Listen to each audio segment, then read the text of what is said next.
Welcome વિદ્યાર્થી મિત્રો, lecture number 7 માં આપનું હાર્દિક સ્વાગત છે. માયસેલ્ફ ભગીરથ કાનાણી અને વિષય કેમિસ્ટ્રી.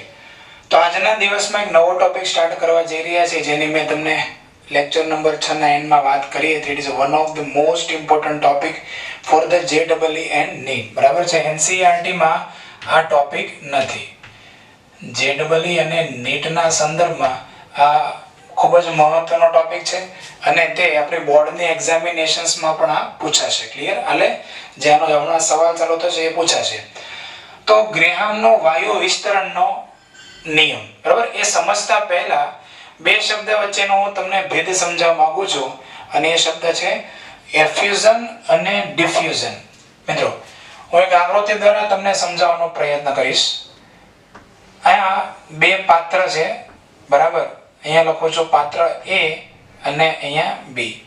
આ જે B છે ત્યાં હું લખું છું શૂન્યાવકાશ. B છે ત્યાં શું છે? શૂન્યાવકાશ. વેક્યુમ છે એકદમ, એટલે ત્યાં કોઈ ગેસ નથી, બરાબર. અને અહીંયા હું એક છિદ્ર મૂકી દઉં છું અને અહીંયા અંદર ગેસ ભરેલો છે. શું છે અંદર?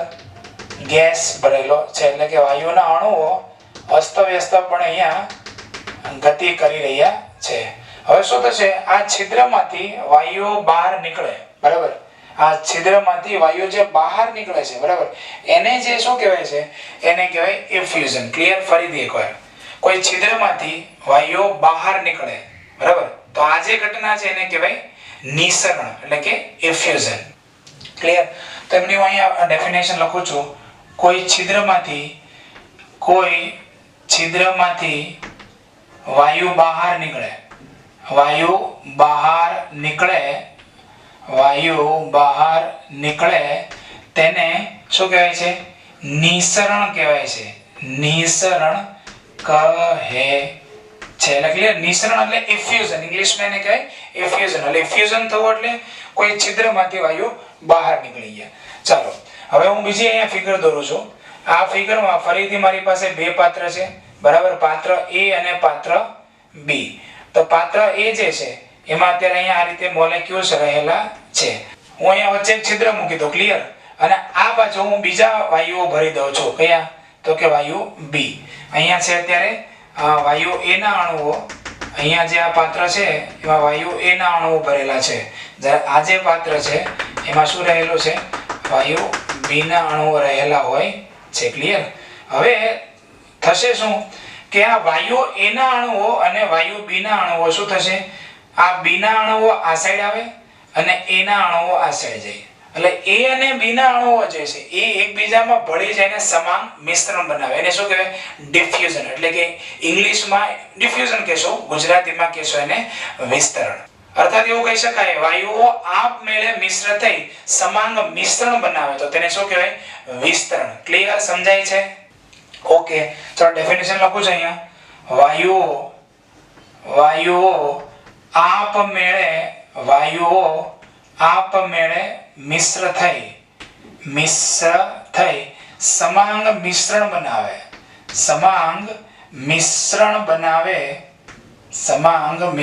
બનાવે તેને વિસ્તરણ કહે છે. ક્લિયર? એટલે વિસ્તરણ ઘટના અને નિસરણ ઘટના બંને ડિફરન્સ છે, બરાબર. કોઈ પાત્ર હોય એમાં કાણો પડી ગયો, બરાબર, અને એ કાણો પડી ગયો છે એમાંથી પાત્રમાં રહેલો જે ગેસ છે, વાયુ, એ બધો પેલા છિદ્રમાંથી બહાર નીકળીને વાતાવરણમાં ફેલાય જાય. શૂન્યાવકાશ, અત્યારે મેં શૂન્યાવકાશ વાત કરી છે, મીન્સ કે વાતાવરણમાં ફેલાય જાય. તો એ ઘટના છે એક્ચ્યુઅલી શું બોલે? એફ્યુઝન, એટલે કે નિસરણ. પણ જો એક પાત્રમાં રહેલો વાયુ છે, બીજા પાત્રમાં રહેલો વાયુ છે, બંને પાત્રમાં રહેલા વાયુ એકબીજામાં ભળી જાય, એટલે આ વાયુ આ બાજુ આવે, આ વાયુ આ બાજુ આવે, તો એ ઘટના જે છે એને કહેવાય ડિફ્યુઝન, વિસ્તરણ. આપણે જે થિયરી ભણવાના છીએ એ ગ્રેહામનો વાયુ વિસ્તરણનો નિયમ મેં અહીંયા વાત લખી છે. પણ એક્ચ્યુઅલી આ જે ગ્રેહામનો વાયુ વિસ્તરણનો નિયમ છે એ નિસરણ માટે પણ લાગુ પડે છે. ઇન શોર્ટ, એફ્યુઝન અને ડિફ્યુઝન બંને ઘટનાઓ માટે આ ગ્રેહામનો વાયુ વિસ્તરણનો નિયમ લાગુ પડશે. ઓકે, પણ આપણે જે થિયરીમાં શબ્દ યુઝ કરીશું એ મેક્સિમમ કયો શબ્દ યુઝ કરીશું? વિસ્તરણ. ઓકે, તો આ બંને પેલા શબ્દો છે ભેદ, તો એ તમને સમજાવવા જરૂરી લાગ્યો એટલે તમને સમજાવ્યો છે. અત્યારે ખાલી આ લખી નાખો. આ માત્ર ને માત્ર માહિતી છે, એક્સ્ટ્રા માહિતી. ક્લિયર? ઓકે, આ બંનેનું અત્યારે આપણે બહુ કામ છે નહીં, પણ આ બંને વ્યાખ્યાઓ અને એમની જે આ ફિગર્સ છે, આકૃતિઓ, એ તમે દોરી શકો છો અને લખી શકો છો.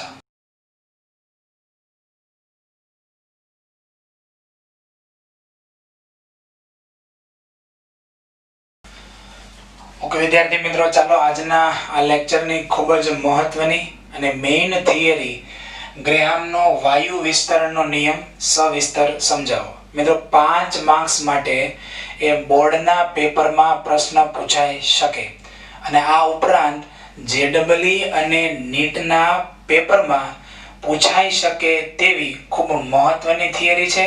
આને આધારિત દાખલાઓ મીન્સ કે MCQ પૂછાવાના ચાન્સીસ JEE અને નીટના પેપર્સમાં મેક્સિમમ હોય છે આ ચેપ્ટર માંથી. ક્લિયર? તો લેટ્સ સ્ટાર્ટ. ઈસવીસન 1928 માં ગ્રેહામ નામના વૈજ્ઞાનિકે વાયુનો વિસ્તરણ વેગ. ઘણાને પ્રશ્ન થશે, સર વિસ્તરણ વેગ એટલે શું? તો વ્યાખ્યા લખી છે, એકમ સમયમાં વિસ્તરણ પામતા વાયુના કદને, કોઈ એકમ સમયમાં એટલે કોઈ ચોક્કસ સમયમાં વિસ્તરણ પામતો વાયુનું કદ, પહેલા વાયુનું કદ એટલું હતું શરૂઆતમાં, બરાબર, પણ અમુક સમય બાદ વાયુનું વિસ્તરણ થઈને એનું કદ એટલું થઈ જાય છે. ઓકે, તો ચોક્કસ સમયમાં કેટલું વાયુનું વિસ્તરણ થાય છે, એ જે વેલ્યુઝ જે છે એને કહેવાય વિસ્તરણ વેગ. ક્લિયર? એટલે ખબર પડી ગઈ. તો વાયુના વિસ્તરણ પામવાનો વેગ અને વાયુની ઘનતા વચ્ચેનો રિલેશન કયા વૈજ્ઞાનિકે દર્શાવ્યો? ગ્રેહામ નામના વૈજ્ઞાનિકે દર્શાવ્યો. ક્લિયર? ચાલો હવે એના નિયમ તરફ આપણે આગળ વધીએ. તાપમાન અને દબાણની સમાન પરિસ્થિતિમાં જુદા જુદા વાયુઓના વિસ્તરણ વેગ તેમની ઘનતાના વર્ગમૂળના વ્યસ્ત પ્રમાણમાં હોય છે. બધા મારી સાથે સાથે બોલજો, આપણે 2 વાર રિપીટ કરીશું. તાપમાન અને દબાણની સમાન પરિસ્થિતિમાં, ચાલો with me, come on start. તાપમાન અને દબાણની સમાન પરિસ્થિતિમાં જુદા જુદા વાયુનો વિસ્તરણ વેગ. શું? તાપમાન અને દબાણની સમાન પરિસ્થિતિમાં જુદા જુદા વાયુનો વિસ્તરણ વેગ તેમની ઘનતાના વર્ગમૂળના વ્યસ્ત પ્રમાણમાં હોય છે. ઓકે મિત્રો, વિસ્તરણ વેગનો સિમ્બોલ છે R. ઇંગ્લિશમાં એને કહેવાય રેટ ઓફ ડિફ્યુઝન. એટલે વિસ્તરણ પામવાનો વેગ શું કહેવાય? રેટ ઓફ ડિફ્યુઝન, એટલે કે વિસ્તરણ વેગ is proportional to, ચલે છે 1/√d, બરાબર, વાયુની ઘનતાના વર્ગમૂળના વ્યસ્ત પ્રમાણમાં હોય છે. ક્લિયર? છેલ્લી વાર બોલું છું, નિયમ અને તેનું ગાણિતિક સ્વરૂપ. તાપમાન અને દબાણની સમાન પરિસ્થિતિમાં જુદા જુદા વાયુઓનો વિસ્તરણ વેગ વાયુની ઘનતાના વર્ગમૂળના વ્યસ્ત પ્રમાણમાં હોય છે. એટલે કે R ચલે છે 1/√d. ક્લિયર? હવે ઓબ્વિયસલી ક્લિયર વસ્તુ છે મિત્રો, જેની ડેન્સિટી વધારે હોય, જે વાયુ, ધારો કે આ 3 વાયુઓ એકબીજાની પેરેલલ વિસ્તરણ થવાનું શરૂઆત કરે છે, તો જે વાયુની ઘનતા વધારે હોય, બરાબર, તો એવું કહી શકાય કે એનું વિસ્તરણ પામવાનો જે સ્પીડ છે, એનો વેગ, એ કેવો હોય? ઓછો. અને જેમની ઘનતા એ ખૂબ ઓછી હોય, બરાબર, તો એ વાયુનો વિસ્તરણ પામવાની સ્પીડ કેવી હોય? વધારે હોય. હું તમને સમજાવું. ચાલો, કોઈ એક બોર્ડર લાઈન છે.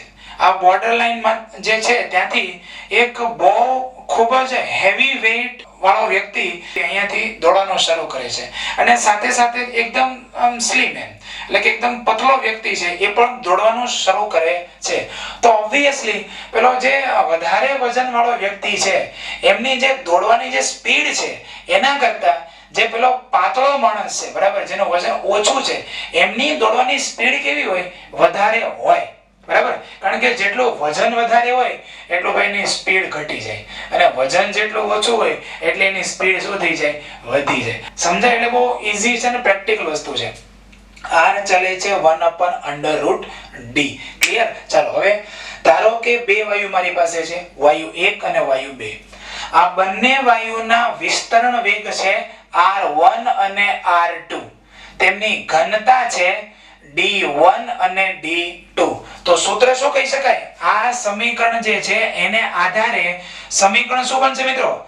r1 ના છેદમાં r2 is equal to, બોલો જલ્દી ભાઈઓ બહેનો, r1 ના છેદમાં r2 is equal to, ચાલો પહેલા તો મારે શું કરવું પડે? વર્ગમૂળ, કારણ કે બંને ડેન્સિટી વર્ગમૂળમાં આવશે ને, તો આખું મોટું વર્ગમૂળ કરી નાખું. વર્ગમૂળમાં શું થાય બોલો? d2 છેદમાં d1. ક્લિયર? કારણ કે વ્યસ્ત પ્રમાણ સંબંધ છે. આ વ્યસ્ત અહીંયા અને આ વ્યસ્ત અહીંયા. પૂરું? ચાલો છેલ્લી વાર લઈ લઈએ. તાપમાન અને દબાણની સમાન પરિસ્થિતિમાં જુદા જુદા વાયુનો પ્રસરણ વેગ વાયુની ઘનતાના વર્ગમૂળના વ્યસ્ત પ્રમાણમાં હોય છે. બોલે તો r ચલે છે 1/√d. ધારો કે વાયુ 1 અને વાયુ 2 ના પ્રસરણ વેગ કેટલા છે મિત્રો? r1 અને r2 તથા તેમની ડેન્સિટી કેટલી છે? d1 અને d2. તો આ સમીકરણ ઉપરથી સાબિત થાય છે કે r1 ના છેદમાં r2 બરાબર વર્ગમૂળમાં d2 ના છેદમાં d1. આને આપણે કહી દઈએ મિત્રો સમીકરણ નંબર 1. આગળ જઈએ છીએ.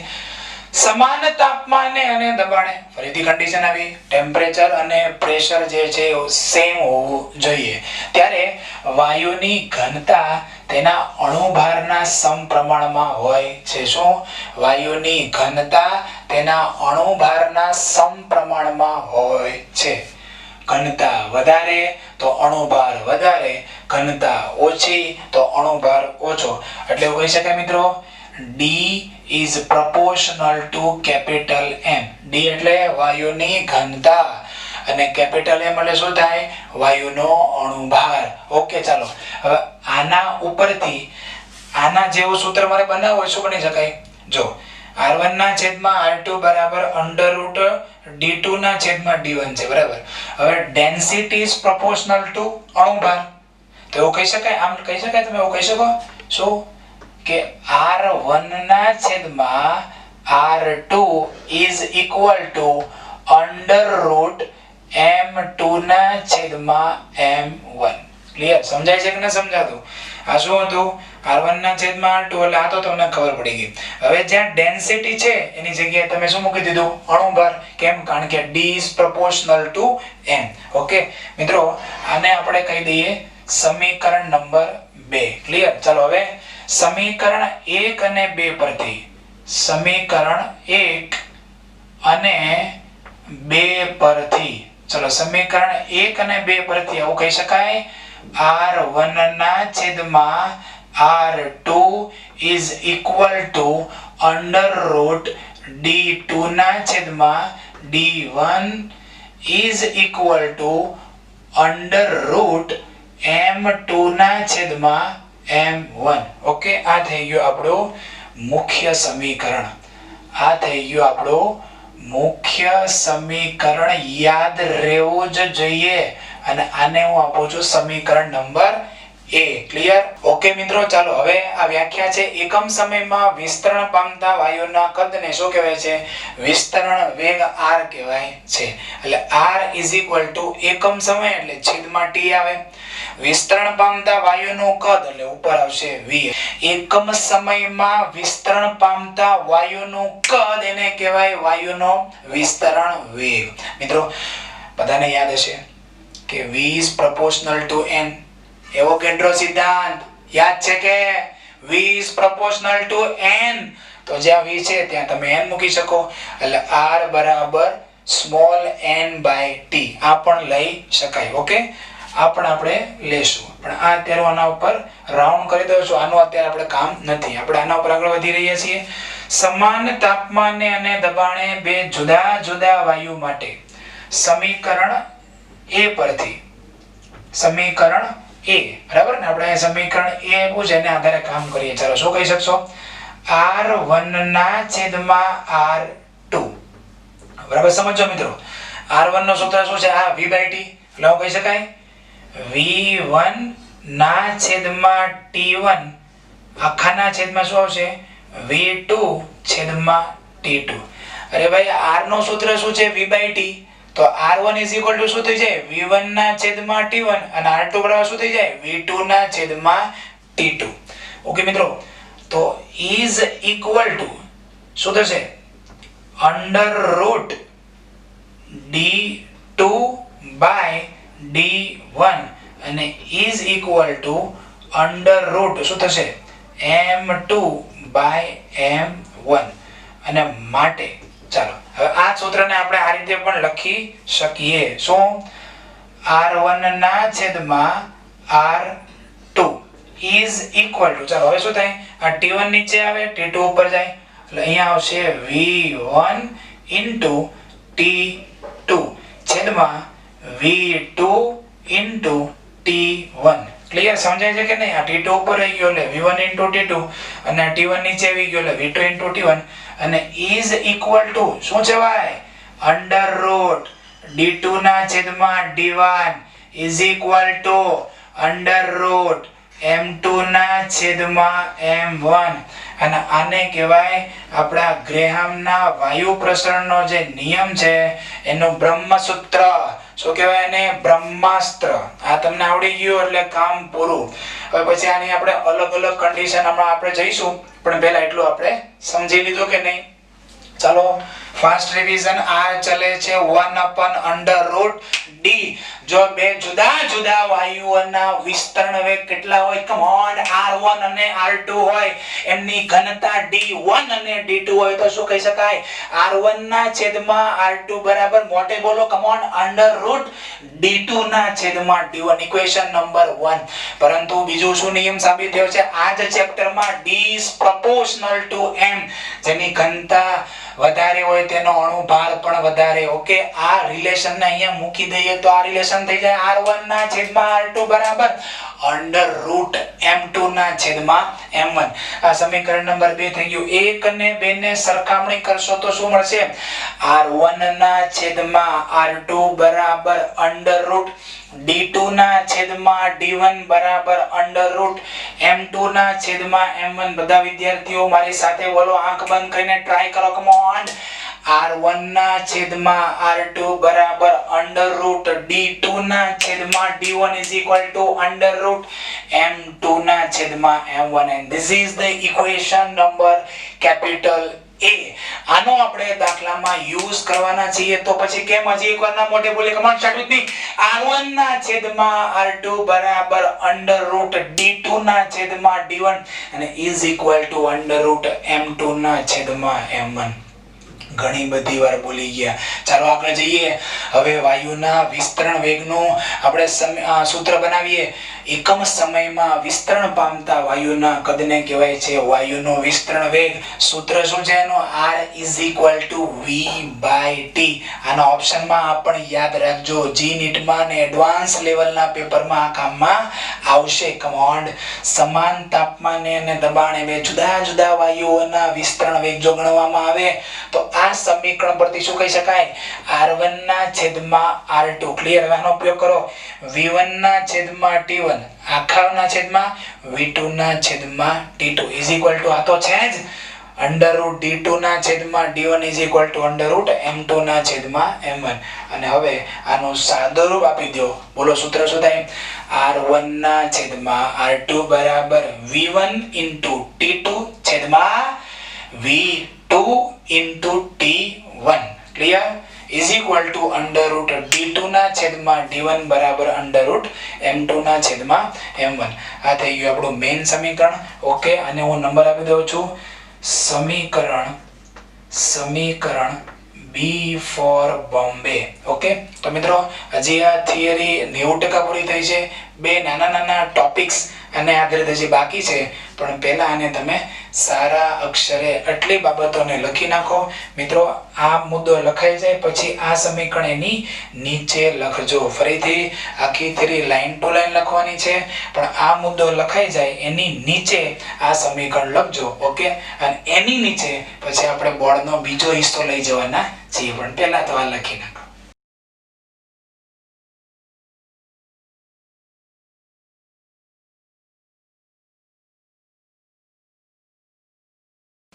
ઓકે વિદ્યાર્થી મિત્રો, તો હમણાં જે આપણે થિયરી ભણી રહ્યા છીએ એમાં લાસ્ટ આપણે જે સમીકરણ સાબિત કર્યું એ કંઈક આવું હતું. r1 ના છેદમાં r2 v1 t2 છેદમાં v2 t1 અને is equal to under root m2 ના છેદમાં m1 અને is equal to under root d2 ના છેદમાં d1. ક્લિયર? ચાલો મિત્રો, આ સમીકરણ હતું આપણું સમીકરણ બી. ઓકે, ચાલો હવે શરત 1 આપણે લઈએ છીએ. શરત 1 ક્લિયર? તો હું લખું છું શરત 1 માં, જો બે જુદા જુદા વાયુઓના પ્રસરણ માટે અથવા આપણે થિયરી મુજબ લઈએ તો વિસ્તરણ માટે લાગતો સમય t1 is equal to t2 હોય. મિત્રો દાખલા તમે જ્યારે આ ટોપિકના ભણશો ત્યારે એમાં જે રકમ આપેલી હશે એમાં એવું હશે કે ભાઈ નાઇટ્રોજન અને ઓક્સિજન બે વાયુઓ વિસ્તરણ પામી રહ્યા છે અને તેમના વિસ્તરણ માટે લાગતો સમય સમાન છે અથવા તેમના વિસ્તરણ માટે 1 કલાક સમય લાગે છે. બંને વાયુઓના વિસ્તરણ માટે 1 કલાક સમય લાગે છે. ઇન શોર્ટ ખબર એવી પડી ગઈ કે આપણા T1 અને T2 સેમ છે. તો આ સૂત્રમાં જો T1 અને T2 સેમ હોય તો ઉપર નીચે કેન્સલ થઈ જાય તો વધે શું યાર? R1 ના છેદમાં R2 બરાબર V1 છેદમાં V2 અને is equal to under root M2 ના છેદમાં M1 is equal to under root d2 ના છેદમાં d1. ક્લિયર? આ થઈ ગયું આપણે શરત નંબર 1 માટેનું સમીકરણ. આગળ જઈએ છીએ હવે શરત 2. તો શરત 2 માં શું લઈએ? જો બે જુદા વાયુઓના વિસ્તરણ માટે એવું કહી શકાય v1 is equal to v2. એટલે બંને વાયુઓનું જે પ્રસરણ પામેલ કદ છે એ સમાન છે. બરાબર? બંને વાયુઓનું જે વિસ્તરણ પામેલો કદ કેવું થઈ ગયું? સમાન થઈ ગયું. એટલે v1 is equal to v2.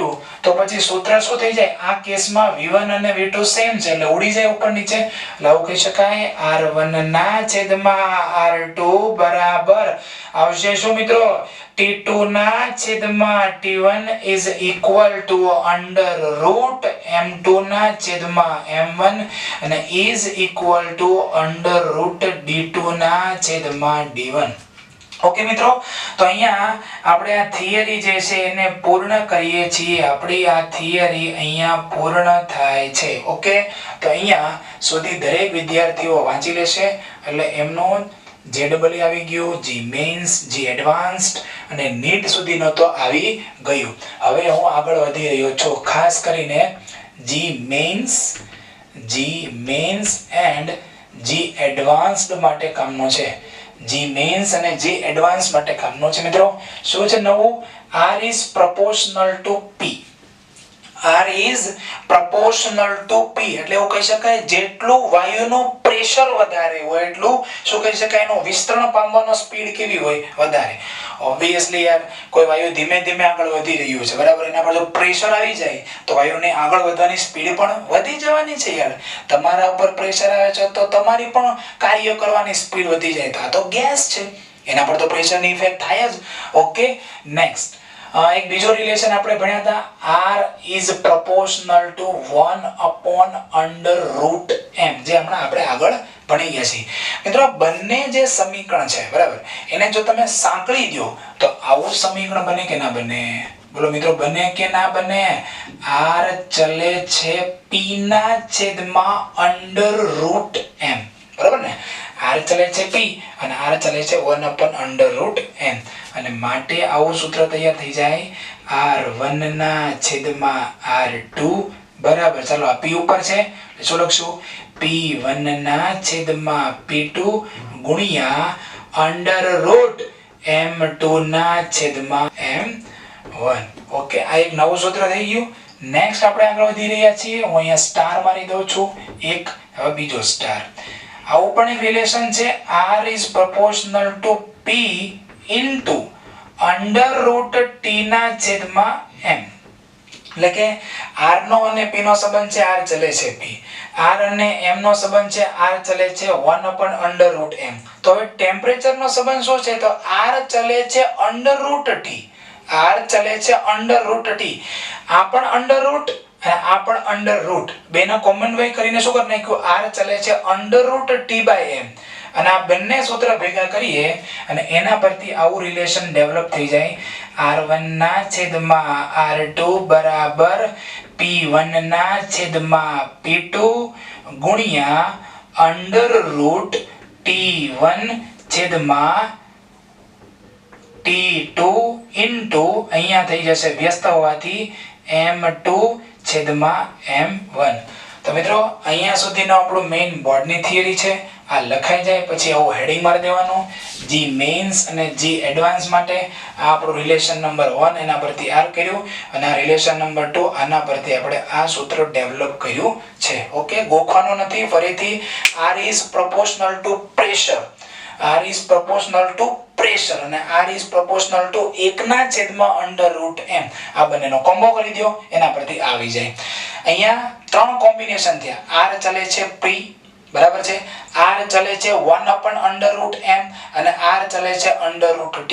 એનો કોમ્બિનેશન થઈને આ સૂત્ર બન્યું, એના પરથી આપણે આ રિલેશન ડેવલપ કર્યું છે. તો અહીંયા સંપૂર્ણપણે ગ્રેહામના વાયુના વિસ્તરણ વેગ અને તેની ઘનતા વચ્ચેનો જે રિલેશન હતો એ માટે ગ્રેહામે જે આખા કન્સેપ્ટ ડેવલપ કર્યો હતો એ આપણે જુદા જુદા સ્વરૂપે પૂર્ણ કર્યો. તમે આ લખી નાખો અને આ લખાઈ જાય ત્યારબાદ થિયરી પૂરી થઈ ગઈ છે. અને એક્સ્ટ્રા લખજો જી મેઇન્સ એન્ડ જી એડવાન્સ, એમની માટે આ સૂત્ર તમે લખી નાખજો.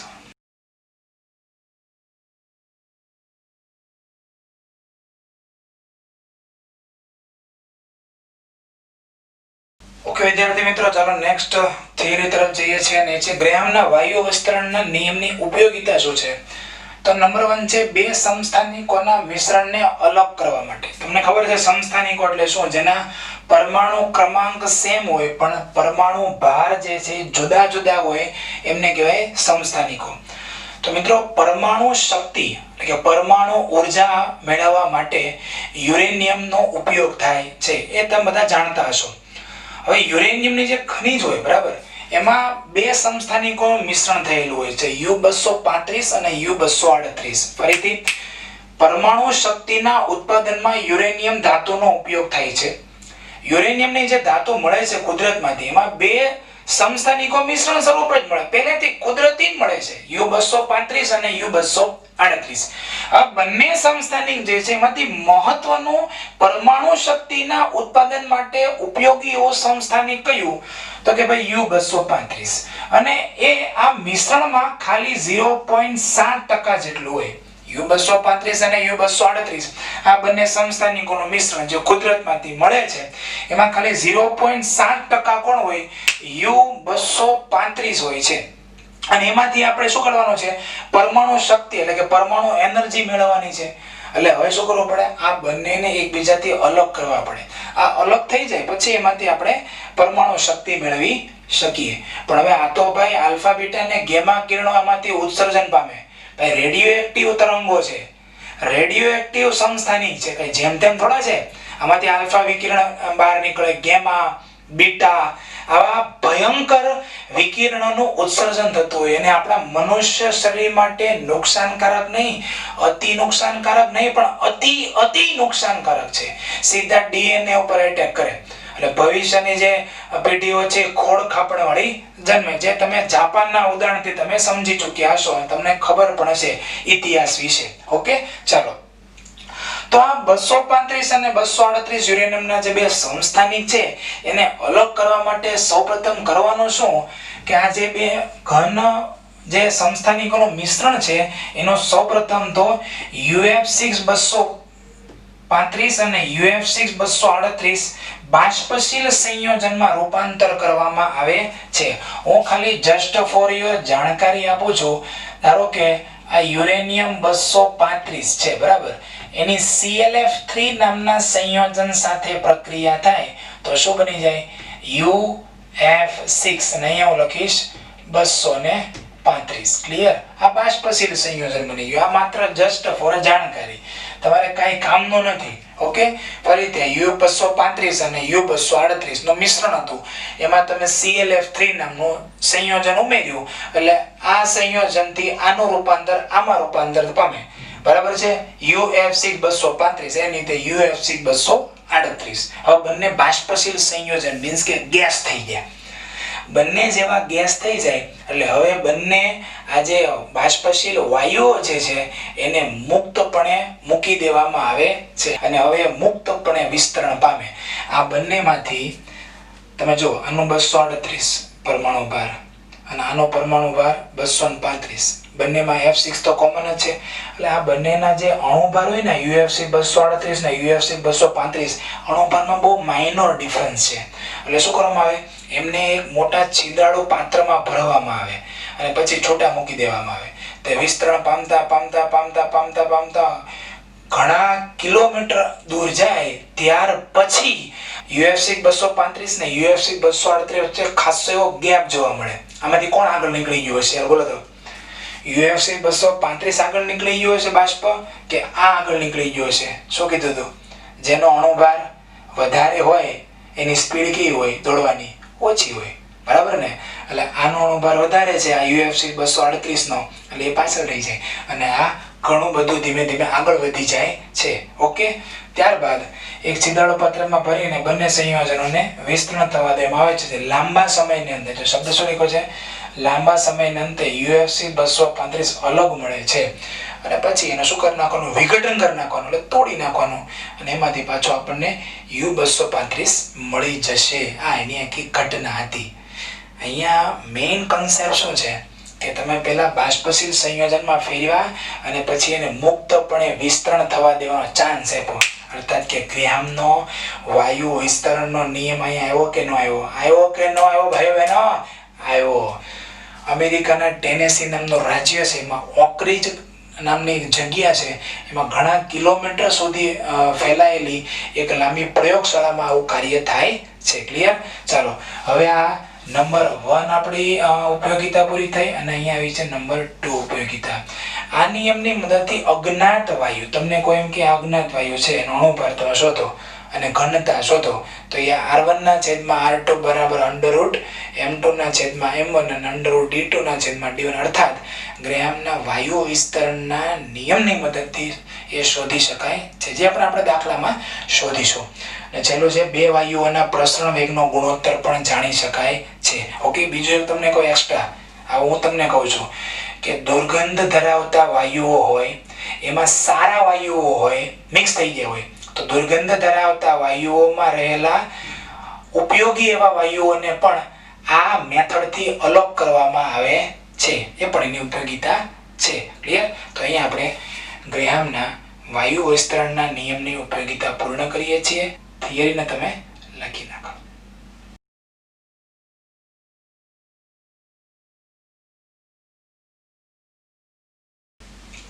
ઓકે વિદ્યાર્થી મિત્રો, ચાલો હવે આ કોઈ સવાલ તો નથી, એક દાખલો છે, પણ આ દાખલાને આપણે કઈ રીતે સોલ્વ કરીશું, દાખલા જ્યારે આ ટાઈપના હું ભણાવીશ તેને કઈ રીતે સોલ્વ કરવામાં આવે અને પ્રેક્ટિકલ એનો ફાયદો ઉઠાવવામાં આવે એ હું તમને અત્યારે અહીંયા ખાલી સમજાવું છું.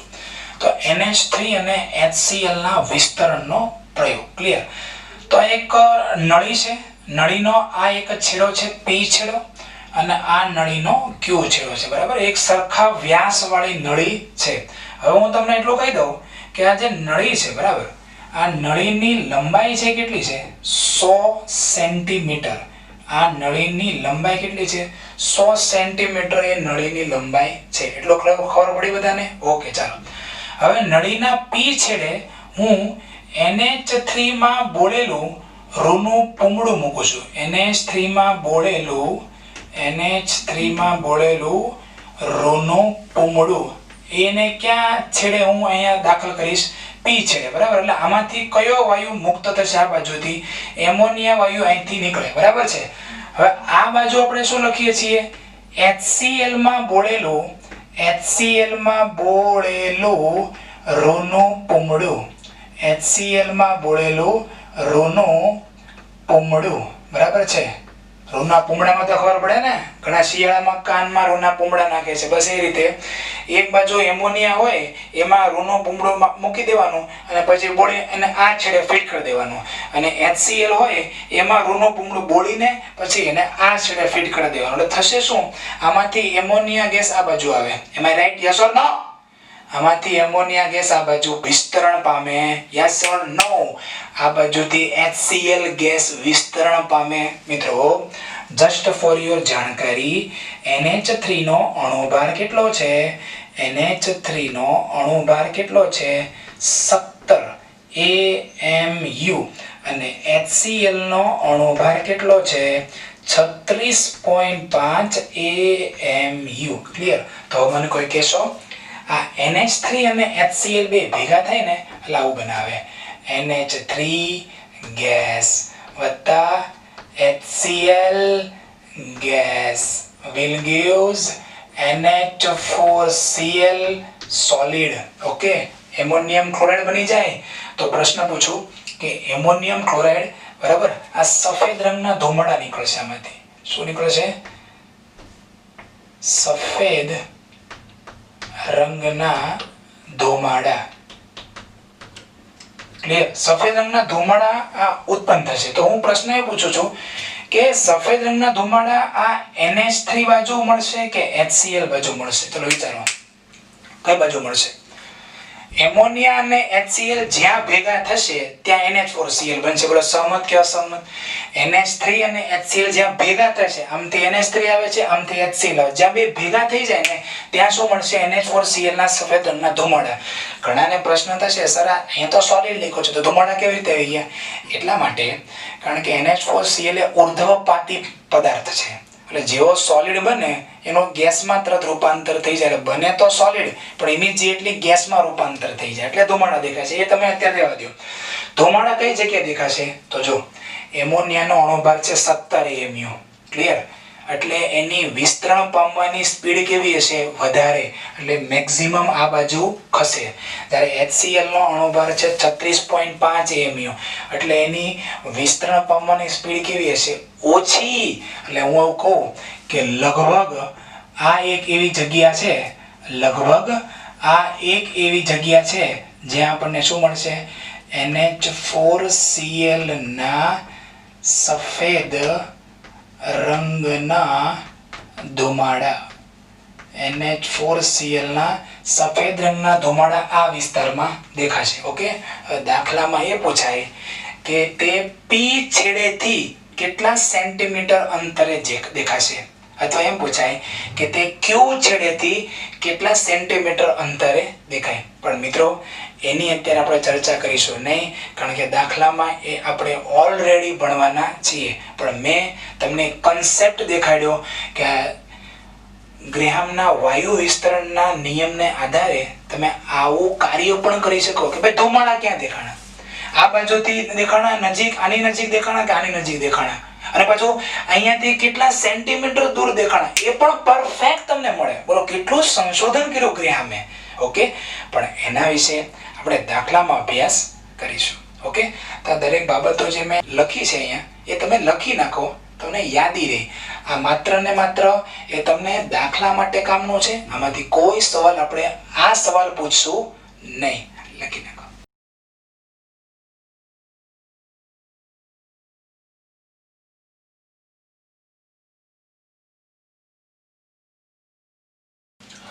ઓકે વિદ્યાર્થી મિત્રો, ચાલો હવે આપણે આ ડાલ્ટનના આંશિક દબાણનો નિયમ અને ગ્રેહામના વાયુ વિસ્તરણનો નિયમ આધારિત આપણે દાખલાઓ તરફ આગળ વધીએ. પહેલો MCQ છે, ડાલ્ટનના આંશિક દબાણનો નિયમ નીચે પૈકી કયા વાયુ મિશ્રણ માટે લાગુ પડતો નથી?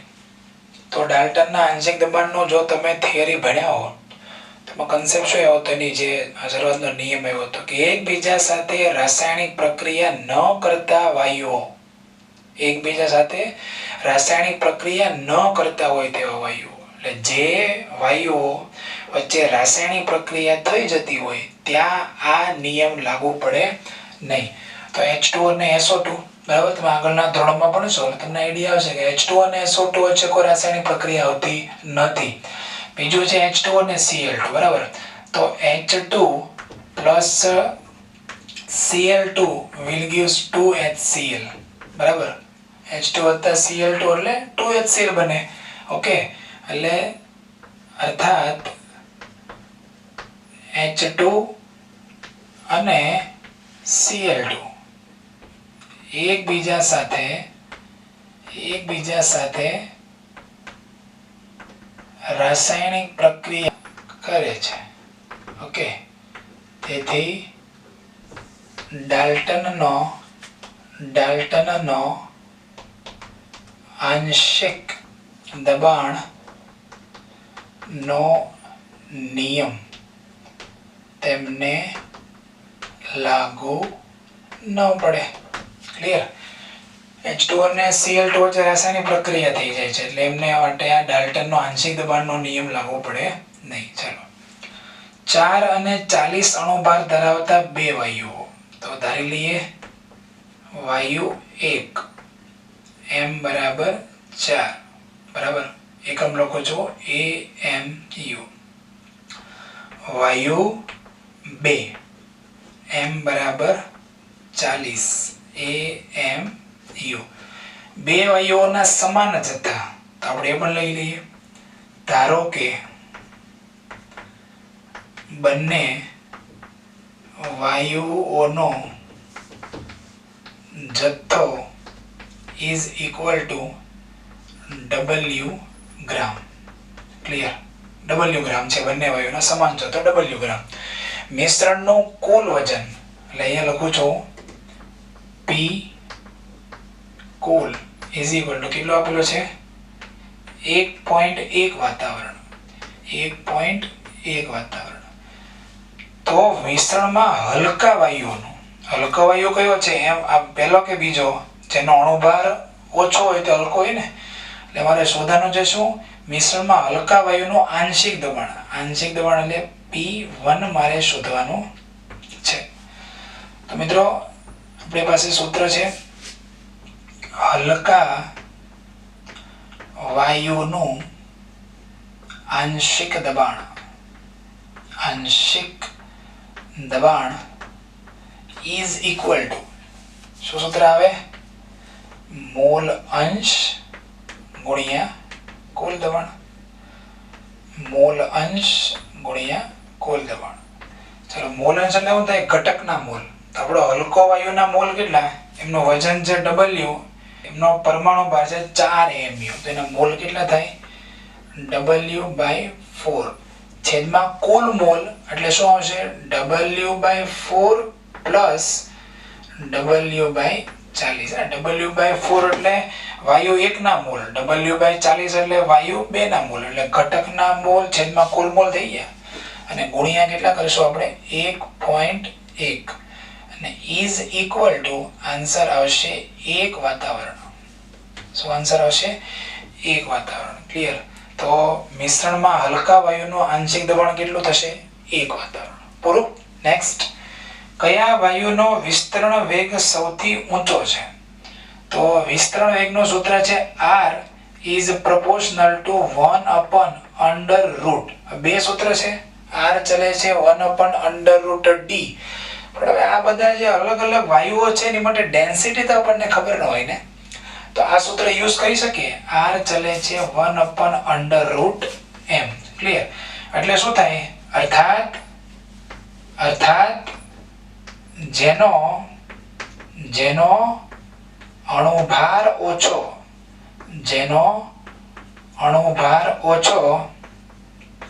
તેનો વિસ્તરણ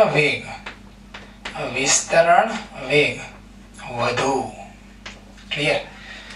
હવે શું કહી શકાય એમોનિયા માટે અણુભાર કેટલો થાય 14 ને 3 17. આનો 14 ગુણ્યા 2 28. આનો 44 અને આનો 32. ક્લિયર? 32, 44, 28 ને 17. તો સૌથી ઓછો અણુભાર કોનો થયો એમોનિયાનો. અને માટે આન્સર આવશે NH3 નો વિસ્તરણ વેગ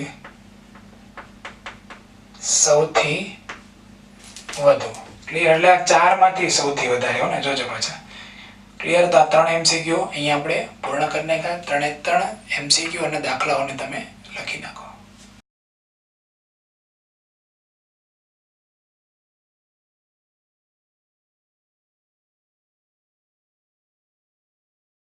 ઓકે મિત્રો, ચાલો નેક્સ્ટ દાખલા તરફ આગળ વધીએ. સમાન પરિસ્થિતિ હેઠળ છિદ્રાળુ પ્લગમાંથી હાઇડ્રોજનના વેગ કરતા 1/6 ગણી ઝડપથી વિસ્તરણ પામતા વાયુનો અણુભાર શોધો. એટલે મારી પાસે બે વાયુ છે, એક અજ્ઞાત વાયુ અને એક H2 વાયુ. બરાબર? આપણી પાસે અત્યારે બે વાયુ રહેલા છે. હવે સ્ટાર્ટ કરીએ છીએ. મારે અજ્ઞાત વાયુ માટે m મારે શોધવાનું છે અને H2 વાયુ માટે m = શું છે? 2 ગ્રામ પ્રતિ મોલ. વિસ્તરણ વેગનો દાખલો છે. બરાબર? એટલે આપણે ગ્રામના વાયુ પ્રસરણના નિયમનો ઉપયોગ કરીશું. પણ એ પહેલા આ જે છે ને, એમની માટે હું 1 લખી નાખું અને આમની માટે હું 2 લખી નાખું. બરાબર? કારણ કે 1 અને 2 ને આધારે દાખલાના સૂત્ર આપણે કર્યા છે. એટલે અજ્ઞાત વાયુને મેં 1 કહી દીધું અને H2 વાયુને મેં 2 નંબર આપી દીધો. એટલું તમે પહેલા ક્લિયર કરી નાખજો, જેના કારણે પછી તમે અટવાઓ નહીં એમ. બરાબર? નકર 1 અને 2 છે એ ખબર નહીં પડે તો સૂત્રમાં ઉપર નીચે આડાઅવળું થઈ શકશે. હવે આ સ્ટેટમેન્ટ શું છે? હાઇડ્રોજનના વેગ કરતા 1/6 ગણી ઝડપથી વિસ્તરણ પામતો વાયુ. એટલે એમ લખાય. ચાલો, R of વાયુ એટલે કયો વાયુ? આજે અજ્ઞાત વાયુ છે. અજ્ઞાત વાયુનો વિસ્તરણ વેગ એ કોના કરતા? હાઇડ્રોજનના વિસ્તરણ કરતા 1/6 ગણી ઝડપથી વિસ્તરણ પામે છે. આ તમને આવડ્યું કે ના આવડ્યું? તમે લોકો પરમાણુય બંધન એટમિક સ્ટ્રક્ચર ચેપ્ટર જ્યારે ભણ્યા ત્યાં પણ તમે ધ બ્રોગલીનો સિદ્ધાંત છે, એમાં આવા કન્સેપ્ટ, તમે આવા વાક્ય રચનાઓ કઈ રીતે તમારે સૂત્રમાં ફેરવવી એ તમે શીખ્યા હશો. ફરીથી પહેલા તો આવી કોઈ વાક્યની સરખામણી હોય, જેમ કે હાઇડ્રોજનના વેગ કરતા 1/6 ગણી ઝડપથી વિસ્તરણ પામતો વાયુ.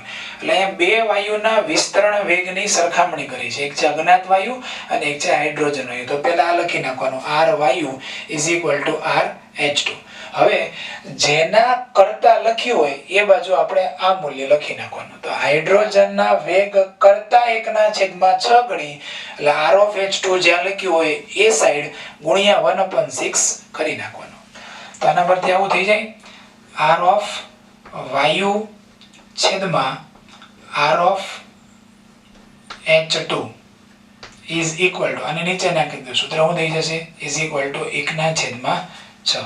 ઓકે, હવે આપણી પાસે રસ્તો ક્લિયર છે. R of વાયુ છેદમાં R of H2. મારે અણુભાર જોઈએ છે, એટલે અણુભાર આવતો એવો સૂત્ર પસંદ કરો. એટલે અંડર રૂટ શું થઈ જશે? આનો વ્યસ્ત સંબંધ લાગુ પડશે. એટલે m of H2 છેદમાં m of વાયુ. બરાબર?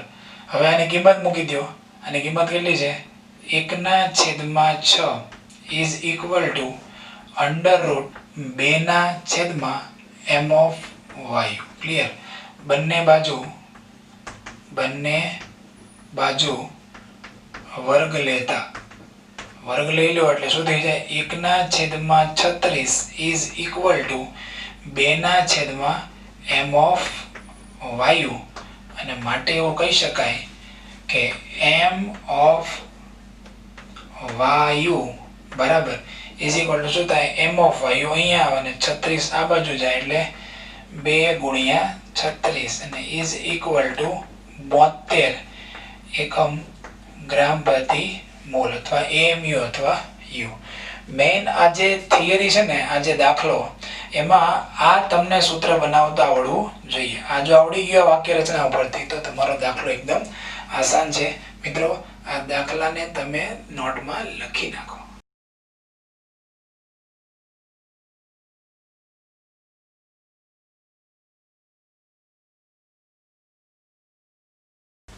ઓકે વિદ્યાર્થી મિત્રો, ચાલો નેક્સ્ટ દાખલા તરફ જઈએ છીએ. વાયુ A નો પ્રસરણ વેગ વાયુ B કરતા 5 ગણો છે. મિત્રો આને કહી શકાય વાયુ A નો પ્રસરણ વેગ એટલે RA અને વાયુ B નો પ્રસરણ વેગ એટલે RB. જેના કરતા જેટલા ગણો હોય એ બાજુ ગુણાકાર કરી દેવાનો. તો શું લખેલો છે? A નો પ્રસરણ વેગ એટલે RA, વાયુ B ના પ્રસરણ વેગ કરતા, ઓકે, વાયુ B કરતા 5 ગણો છે એટલે RB ગુણ્યા 5. તો વાયુ A અને વાયુ B ની ઘનતાનો ગુણોત્તર શોધો. એટલે આપણે શોધવાનું છે dA છેદમાં dB is equal to question mark. Okay મિત્રો, તો આનો મીનિંગ થશે RA ના છેદમાં RB બરાબર 5. ક્લિયર? હવે સૂત્ર શું મૂકશું?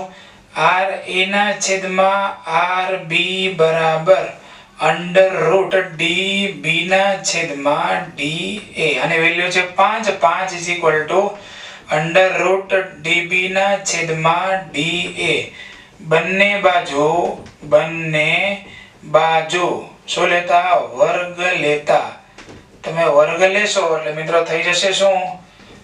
5 નો વર્ગ થશે 25. 25 ઇઝ ઇક્વલ ટુ dB ના છેદમાં dA.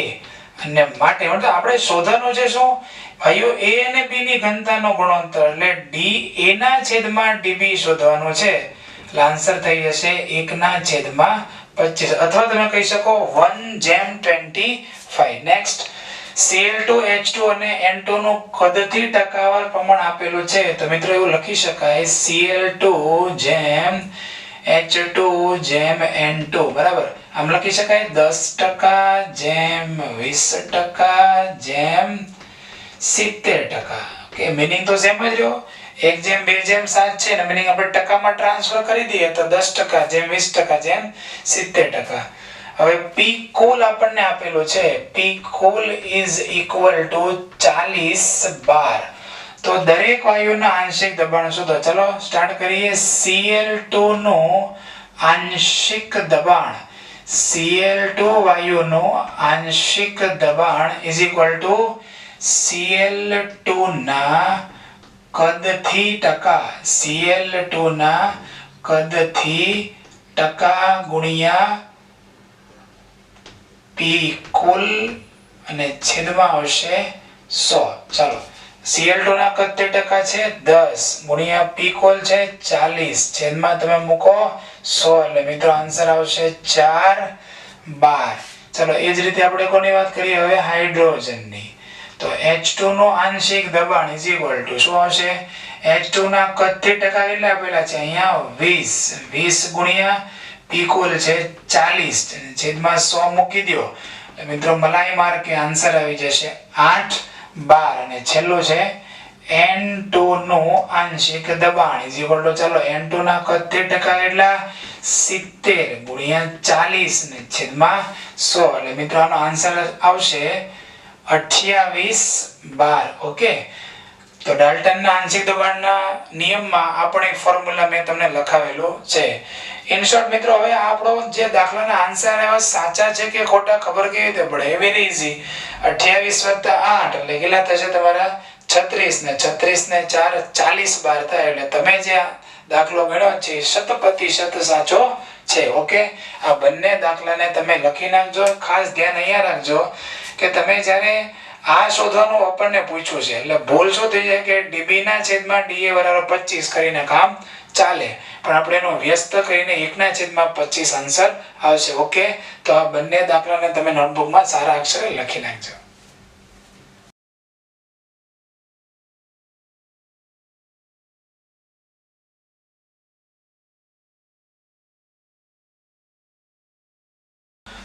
ઓકે મિત્રો, ચાલો આજના લેક્ચરના આ છેલ્લા 2 દાખલા. ક્લિયર? 5000 કિલોમીટર અંતર કાપવા માટે CO2 વાયુને 2 સેકન્ડનો સમય લાગે છે.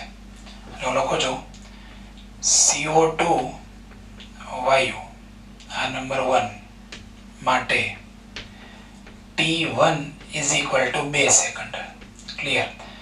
નંબર 2, આટલું જ અંતર કાપવા માટે લખી નાખો V1 બરાબર V2.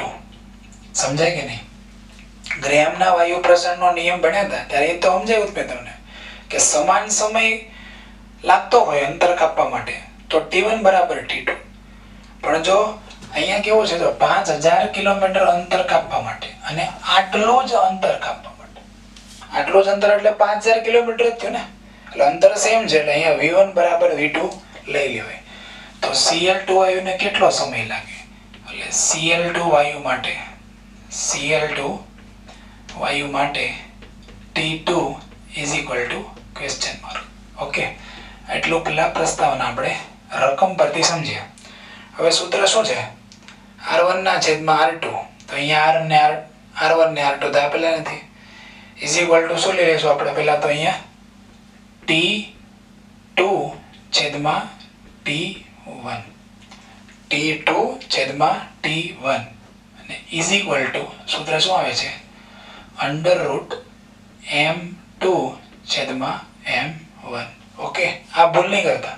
R1 ના છેદમાં R2 T2 ના છેદમાં T1 √M2 ના છેદમાં M1. પૂરું, કિંમત મૂકી દો. T2 મારે ફાઇન્ડ કરવી છે માટે T2 શું કરશો? T1 આ બાજુ જાય એટલે T1 ગુણ્યા √M2 ના છેદમાં M1. ક્લિયર? M2 ના છેદમાં M1. T1 ની કિંમત કેટલી આપેલી છે? T1 ની કિંમત આપેલી છે 2 સેકન્ડ ગુણ્યા, ચાલો M2 એટલે કોણ? આ બીજા વાયુ ને, તો આમ લખી શકાય આ બીજો વાયુ એટલે M2 છે. M2 એટલે એની માટે કેટલો છે? 71 બરાબર ગ્રામ પ્રતિ મોલ. અને M1 એટલે કોણ? આ M1 આની માટે લાગવું પડે એટલે CO2 વાયુ એની માટે શું આવશે? 44 ગ્રામ પ્રતિ મોલ. તો M2 એટલે 71 ના છેદમાં 44. 71 ના છેદમાં 44. એટલે મિત્રો આનો આન્સર આવશે 2.54 સેકન્ડ. બરાબર, વર્ગમૂળ લઈ લો, ગુણ્યા 2 કરી નાખો એટલે 2.54 સેકન્ડ લાગે કોને? Cl2 વાયુને 5000 કિલોમીટર અંતર કાપવા માટે. નેક્સ્ટ, જો બે વાયુની ઘનતાનો ગુણોત્તર, બરાબર, હું લઈ લઉં છું વાયુ 1 અને વાયુ 2 ની ઘનતાનો ગુણોત્તર એટલે D1 છેદમાં D2. કેટલો આપેલો છે? 1/16 એટલે 1/16 થયું ને. 1/16 એટલે 1/16. ફાઇન્ડ શું કરવાનું છે? તેમના પ્રસરણ વેગનો ગુણોત્તર એટલે R1 છેદમાં R2 એ આપણે ફાઇન્ડ કરવાનું છે. ઓકે, ચાલો સ્ટાર્ટ કરીએ. R1 ના છેદમાં R2 સૂત્ર શું થાય? √D2 ના છેદમાં D1. ઓકે, હવે ફરીથી આપણે આની કિંમત મૂકી દઈએ તો ભૂલ નહીં કરતા આ જગ્યાએ D1 ના છેદમાં D2 1/16 છે. પણ અહીંયા પ્રશ્ન ઊંધો છે. D2 ના છેદમાં D1 તો શું થઈ જાય? 16/1. આ ખાસ ધ્યાન રાખજો. શું ધ્યાન રાખવાનું છે? D1 ના છેદમાં D2 1/16. અહીંયા પૂછેલું છે D2 ના છેદમાં D1 એટલે આનું ઊંધો કરવું પડે. એટલે 1/16 નો ઊંધો 16/1. ક્લિયર? એટલે મિત્રો આનો આન્સર આવશે R1 ના છેદમાં R2 16 નો વર્ગમૂળ લઈ લો એટલે 4 આવી જાય. 4/1. આન્સર શું લેવાય? 4/1. Okay, this is the answer. એક ભૂલ ક્યાં થઈ શકે? તમે D2 ના છેદમાં D1 ની જગ્યાએ ડાયરેક્ટ 1/16 લઈ લેશો તો આન્સર તમારો શું થઈ જાય? 1/4. એટલે તમે ઓપ્શન ચોઈસ કરશો 1/4. તો નીટમાં આજ તો ભૂલ થાય છે. આ માઇનોર મિસ્ટેક છે, એ થઈ જાય, માનવીય ભૂલ છે, પણ એ ધ્યાન રાખવાનું છે. શાંતિથી સમજતો જવાનું ને ધીરે ધીરે સ્ટેપ બાય સ્ટેપ મૂકતા જાઓ એટલે દાખલા સોલ્વ થાય જ. ઓકે, તો અહીંયા આજનો લેક્ચર નંબર 7 હું પૂર્ણ કરું છું. અને આની પછીના લેક્ચરમાં હજી આપણે ડાલ્ટનના આંશિક દબાણનો નિયમ, ગ્રેહામના વાયુ પ્રસરણના નિયમ આધારિત ઘણા બધા દાખલા કરવા છે. ઓકે મિત્રો, take care, stay at your home, be safe and be alert. Okay, bye bye.